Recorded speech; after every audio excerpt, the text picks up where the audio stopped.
한 개인의 과거 속에는 자랑스러운 일도 있고 수치스러운 일들도 있습니다. 수치스러운 일이라고 해서 무조건 숨기기만 해서는 안 될 일입니다.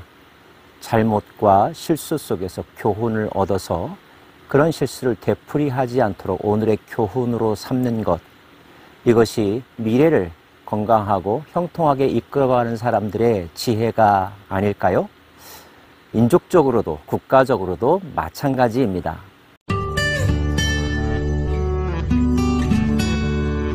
시편 106편은 105편에 이어서 이스라엘 역사 가운데서 그들이 잊지 않고 기억해야 할, 그리고 그 가운데 행하셨던 하나님의 기이한 일들을 설명해 주고 있습니다.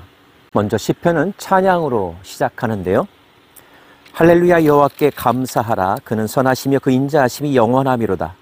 누가 능히 여호와의 권능을 다 말하며 주께서 받으실 찬양을 다 선포하랴.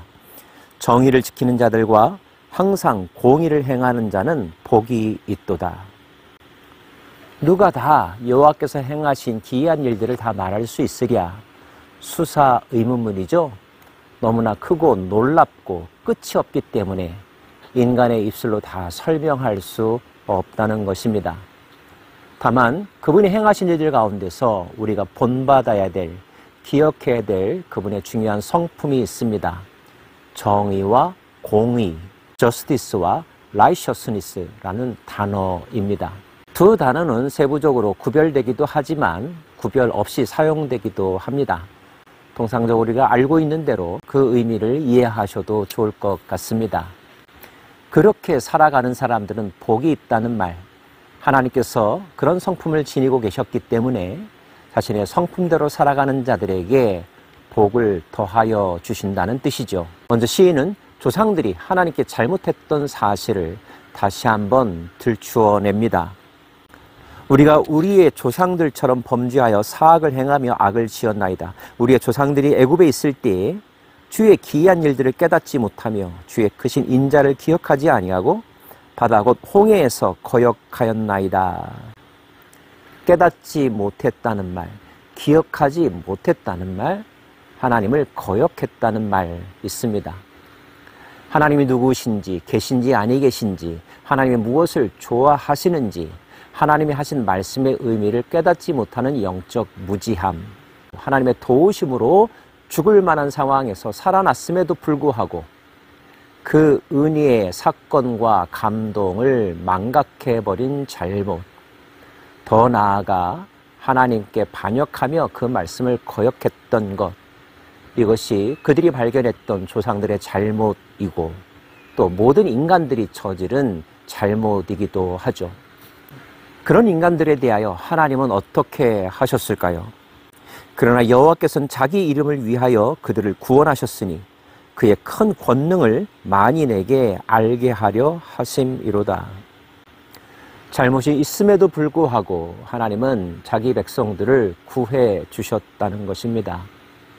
결국 그리함으로 말미암아 하나님이 얼마나 사랑과 자비가 큰 분이신지, 전능하신 분이신지, 위대하신 분이신지를 만민에게 알게 하셨다는 거죠. 구체적인 사건 몇 가지를 더 나열하고 있는데요. 가로막힌 홍해 앞바다에서 바닷길을 열어 그들로 하여금 마른 땅같이 건너가게 하셨습니다. 하나님이 자신의 존재를 세상 사람들의 내리 속에 깊이 심어준 대표적인 사건입니다. 결국 그들은 건널 수 없었던 바다를 건넜고 그들을 추적했던 이집트의 군대는 물에 수장되었죠. 바다 건너편에 도착한 그들은 기쁨과 찬양의 노래를 불렀습니다. 출애굽기 15장은 미리암과 모세, 그 백성들이 불렀던 기쁨과 환희의 찬양이 담겨져 있습니다. 여호와는 위대하시도다. 말과 그 탄 자들을 멸하셨도다. 하나님의 은혜로 말미암아 구원받았으며 하나님의 백성들을 괴롭혔던 적들, 사탄은 완전히 멸하여졌다라고 하는 승리의 선언이죠. 그들은 춤추었습니다. 그날만큼 기쁘고 감동으로 충만했던 날이 어디 있었을까요? 하지만 안타깝게도 그 감격에 대한 그들의 기쁨은 오래가지 못했습니다.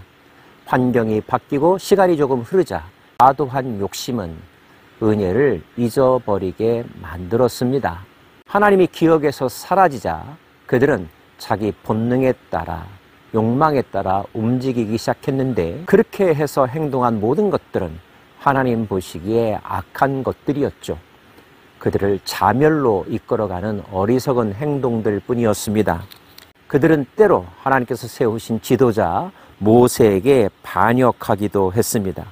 호렙에서는 금송아지를 만들어 그에게 절하는 우매한 결정을 하기도 했습니다. 그들은 금송아지를 만들고 그것이 자신들을 인도한 하나님인 양 왜곡하며 거짓 신념과 거짓 평안에 안식하려 했던 것입니다. 가데스 바네아에서 정탐꾼을 보냈던 사건도 역사는 기록하고 있습니다. 그들이 땅을 정탐하고 돌아와 보고하는 내용을 살펴보면 사람들은 부정적인 견해, 비관론에 마음을 빼앗겼습니다. 기대는 두려움으로 바뀌었고 칭찬은 비판으로 바뀌었습니다.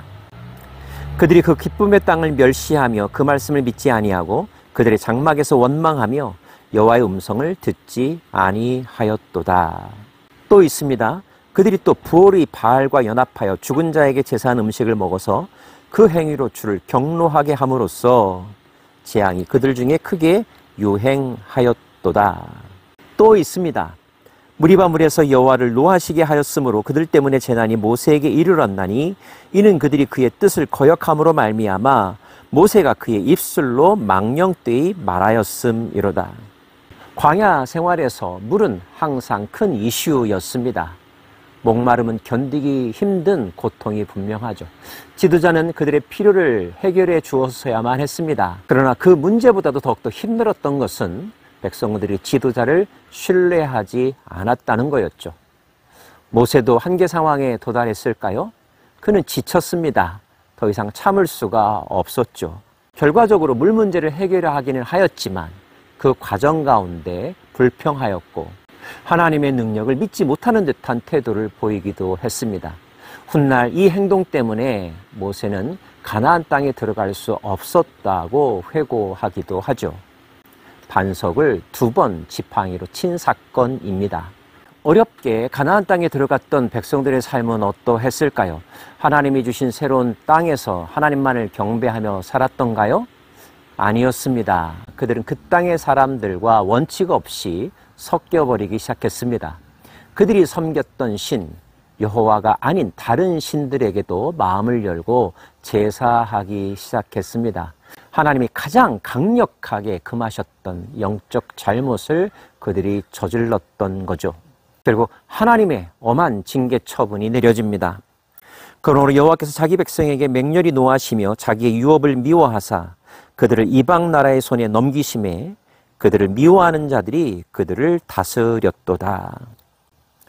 역사적으로 바벨론에 의하여 70년 포로 생활했던 것을 이야기하고 있는 것입니다.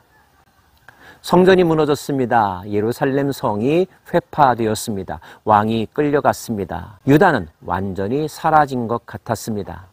그러나 이런 엄청난 하나님의 징계와 심판 가운데서도 하나님은 어떤 사람들을 남겨두셨습니다. 그리고 그들로 하여금 새로운 시작을 하게 하셨죠. 여호와께서 그들의 부르짖음을 들으실 때에 그들의 고통을 돌보시며 그들을 위하여 그의 언약을 기억하시고 그 크신 인자하심을 따라 뜻을 돌이키사 그들을 사로잡은 자에게서 긍휼히 여김을 받게 하셨도다. 공통점이 있죠. 은혜를 입었으나 망각했다는 것. 망각은 그들로 하여금 방탕한 삶에 이르게 했다는 것. 하나님의 진노를 불러왔다는 것. 심판받자 낮아졌다는 것, 다시 하나님을 찾았다는 것, 하나님께서 그들에게 긍휼을 베풀어 주셨다는 것. 이 슬픈 사건들이 그들의 역사 속에서 되풀이되고 되풀이되었습니다. 시인은 이제 노래합니다. 다시는 그런 일이 되풀이되지 않기를 바라는 마음으로겠죠? 여호와 우리 하나님이여 우리를 구원하사 여러 나라로부터 모으시고 우리가 주의 거룩하신 이름을 감사하며 주의 영예를 찬양하게 하소서. 여호와 이스라엘의 하나님을 영원부터 영원까지 찬양할지어다.